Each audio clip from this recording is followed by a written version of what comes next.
And Yeah. now that I've mentioned that, I already mentioned mine. Who's your favorite villain? Ah, there we go. Oh, perfect segue. Oh my God. See, we're I know. getting the knack of this now. We're getting the knack of this now. Um, so many. Like I love Pinhead. As many people know who follow me, like again, going into that kind of just Clive Barker's imagination. I like Mahogany from Midnight Meat Train. Um, I think that, even though I'm not a big Scream guy, I think Ghostface is a great idea. And I love the Yeah, fact that the franchise keeps replacing Ghostface. Like that for me is great. And that's he's what an gives that entity, franchise not a the person. He's yeah, an entity, not a person. Yeah. yeah. But the one I think I'm gonna have to go with is Jason from the Friday the 13th series. And this is me just getting a little bit personal here, where it's like when I first kind of got into those kind of horror movies, I watched Halloween, and I was young and I didn't get it. I didn't find it quite scary, and I've come to appreciate that first Halloween as a technical marvel, and I've actually come to really enjoy that through other films in the franchise. Nightmare on Elm Street, I don't connect well with Freddy. I think it's because he talks so much, and I love Chucky. I think Chucky's a fun kind of He is. character, but Jason always hit me because I was always the outsider. And oh, well, hey, there he is. He's watching over us.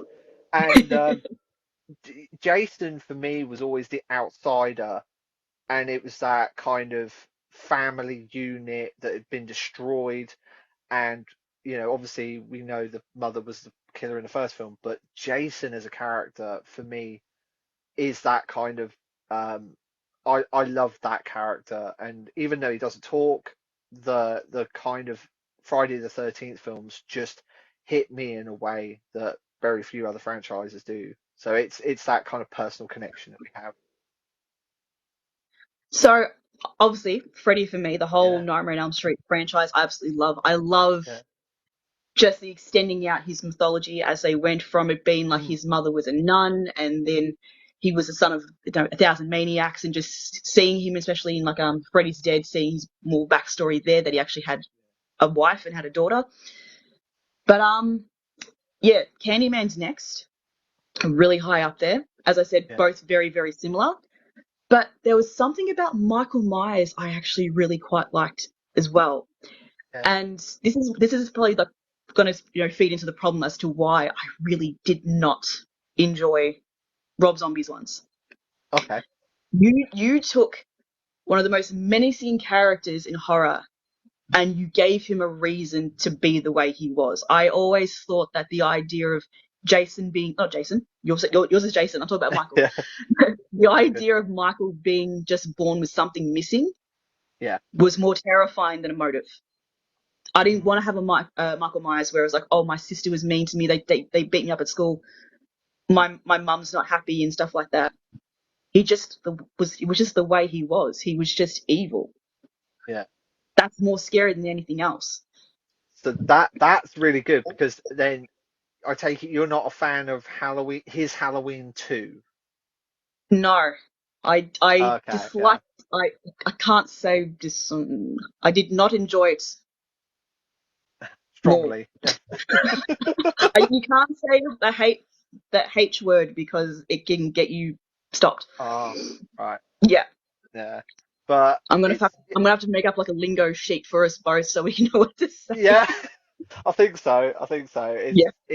But I get where you're coming from. It's that real psychological analysis of Michael. I Mm. I I went back and rewatched his Halloweens recently, and you know, thanks to someone on here send me the Blu-rays. But it was one of those weird experiences where it's like I think he was onto something, but it didn't quite turn out right, if you get me, or it's something I can't connect to.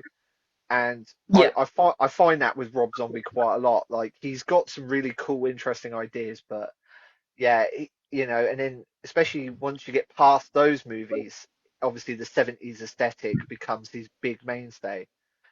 Hmm. But yeah, just yeah, it's a strange one. I think it was about just replacing the suspense and the tension from that movie and replacing it with just Mm, red stuff and gore. yeah, Can't say that B word. yeah, no, you're But yeah, fine. I felt like it was just kind of like, okay, I don't want to have this tension. Let's just throw this at people. Like, it's just, I don't know, it didn't gel for me as well as it probably should have. And that's just because you gave him a reason when he never needed one. No, Yeah. yeah, like I mean the torturing rats. Oh, right, yeah. So the rat sequence, yes. Yeah. Yeah. When he's playing with his rats, yeah. It's that kind of stuff. Then it just feels a bit cliche, if you get me. We've seen it before. Like you're It's not the really Jeffrey adding Dahmer anything kind of new. thing. Yeah. Yeah, we're not really kind of different. And controversial thing, I actually quite like Halloween 6. People Ooh, bag it out. I actually love yeah. it. That was a movie that I rented with a friend for Halloween. I stayed at her house, and there was that moment where Michael's chasing after. It was Jamie, wasn't it? He was chasing after Jamie. She left the baby at Think the so, bus yeah. station. Yeah, and there's that hedge trimmer thing that she's. Yeah, I remember watching that, and I'm like, "Can we turn it off? Can we turn it off?" And we had to watch like a cartoon. I was probably like 7 or 8 at the time. Like, can we watch a cartoon instead? But yeah, no, I actually do quite enjoy that. Especially there's that moment in the park when that girl she's saying, "Oh, it's raining red," and Tommy's just like, "What? What are you talking about?" And I was like, "Wait, what is it? What is it?" I was freaking out, but no, I actually quite enjoyed it. I still haven't seen the director's cut though. I Ah, don't yeah, think yeah.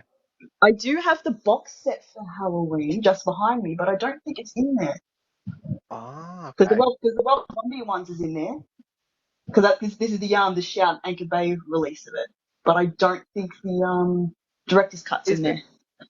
Is that the Anchor Bay one? Or Yeah, right there. Yeah, yeah, that should be. Oh no, if it's the Scream Fact, I know the Scream Factory had it, and they have released it I get separately. Screen Factory. Yeah, but because I did have them on DVD that I had while I waited for this, and I gave it to a friend, and I actually don't know in those copies that I gave her if I gave Yeah, her a director's cut because I'll be annoyed if I have. I'll be really annoyed yeah. if I have.